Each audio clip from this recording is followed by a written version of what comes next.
السلام علیکم۔ آج ہم بات کریں گے فتنہ دجال، دجال کی حقیقت۔ دجال کون ہے؟ دجال قیامت کے نزدیک مومن کے لیے بڑا فتنہ برپا کرے گا۔ وہ ایک آنکھ سے کانا ہوگا، صرف ایک ہی آنکھ ہوگی، گھگرالے بال اور سواری میں ایک بہت بڑا گدھا استعمال کرے گا۔ وہ خود کو خدا ہونے کا دعویٰ کرے گا۔ اس کے ماتھے پر کاف، فا اور را لکھا ہوگا، یعنی کافر۔ جس کو مسلمان پڑھے گا سمجھ لے گا کہ یہی دجال ہے۔ حرم شریف کے سوا تمام روئے زمین کا گشت کرے گا۔ سب سے پہلے ملک عراق و شام میں ظاہر ہوگا۔ دجال کے متعلق چند حدیثیں۔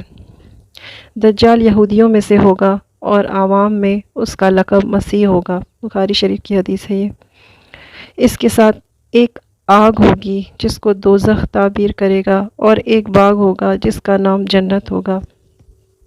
اپنے مخالفین کو آگ میں اور اپنے ماننے والوں کو باغ میں ڈالے گا، مگر وہ آگ در حقیقت ایک باغ ہوگا اور باغ در حقیقت ایک آگ ہوگا۔ اس کا سب کچھ لوگوں کے لیے صرف امتحان ہوگا۔ یہ بھی بخاری شریف کی حدیث ہے۔ اس کے پاس کھانے پینے کی چیزیں اور ایک ذخیرہ ہوگا، جس کو چاہے گا اسے خوش ہو کر دے گا۔ یہ بھی بخاری شریف کی حدیث ہے۔ مگر اہل ایمان کا سبحان اللہ اور لا الہ الا اللہ پڑھنا ہی اس کے کھانے پینے کا کام دے گا۔ ابو داؤد کی حدیث۔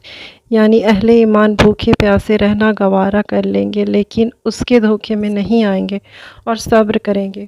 پھر اللہ اپنے ذکر کی حلاوت ظاہر کرے گا اور اہل ایمان ذکر سے ہی سیر ہوں گے۔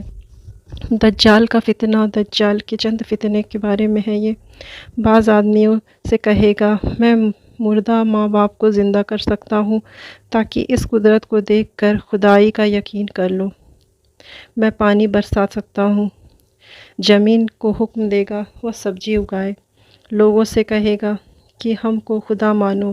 لوگ جو اسے خدا مانیں گے اسے اپنی جنت میں ڈالے گا، لیکن حقیقت میں وہ آگ ہوگا، اور جو نہ مانیں گے اسے اپنی دوزخ میں ڈالے گا، جو حقیقت میں باغ ہوگا۔ دجال کی فوج کی تعداد قریب 70,000 یا ایک روایت میں 70 لاکھ کا ہوگا۔ دجال کے فتنے سے کیسے بچنا ہے؟ جو ہر ایک جمعہ سورہ کہف کی شروع کی 10 آیت یا پوری سورہ کی تلاوت کرتا ہے وہ دجال کے فتنے سے محفوظ ہوگا۔ اللہ کا کثرت سے ذکر کرنے والا انشاءاللہ دجال کے فتنوں سے محفوظ رہے گا۔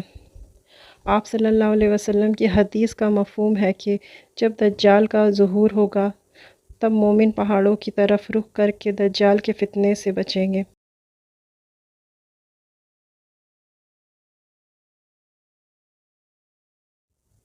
دمشق کے جامع مسجد کے مینار پر آپ نازل ہوں گے، پھر آپ سیڑھی کے ذریعے نیچے اتریں گے اور امام مہدی سے ملاقات کریں گے۔ وہ وقت ہو جائے گا، چونکہ نماز کا وقت ہوگا تو حضرت عیسیٰ علیہ السلام نماز پڑھنے کو کہیں گے۔ امام مہدی نماز کی امامت کریں گے۔ اللہ تعالیٰ کی خاص مدد کے ساتھ حضرت عیسیٰ علیہ السلام دجال اور اس کے عظیم لشکر کے خلاف روانہ ہوں گے۔ اللہ تعالیٰ عیسیٰ علیہ السلام کو ایک ایسی خوشبو عطا کریں گے جو مومنوں کے لیے تو خوشبو ہوگی، لیکن دجال کے ماننے والوں کے لیے موت ہوگی۔ دجال کو عیسیٰ علیہ السلام کی آمد کی خبر ملے گی، وہ وہاں سے فرار ہو جائے گا۔ اس کی رفتار بادلوں کی سی تیز ہوگی۔ آخرکار حضرت عیسیٰ علیہ السلام اور دجال کا آمنا سامنا ہوگا۔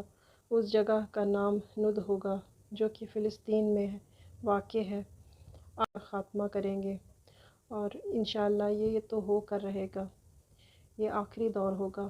مسلمانوں کو چاہیے کہ دجال کے فتنے کے لیے جو میں نے بتایا ہے، سورہ کہف پڑھنا کثرت سے پڑھا کرے، اللہ کا ذکر کیا کرے۔ اس سے دجال کے فتنے سے ہم لوگ محفوظ رہ سکیں گے۔ اللہ تعالیٰ ہم سبھی کو دجال کے فتنے سے محفوظ رکھے، زیادہ سے زیادہ عبادت کی توفیق عطا فرمائے، نیک عمل کرنے کی توفیق عطا فرمائے، ہمارے گناہوں کو بخش دے، ہمیں نمازی بنا دے، ہمیں نیک کار بنا دے، ہمیں جنتی بنا دے۔ السلام علیکم ورحمۃ اللہ وبرکاتہ۔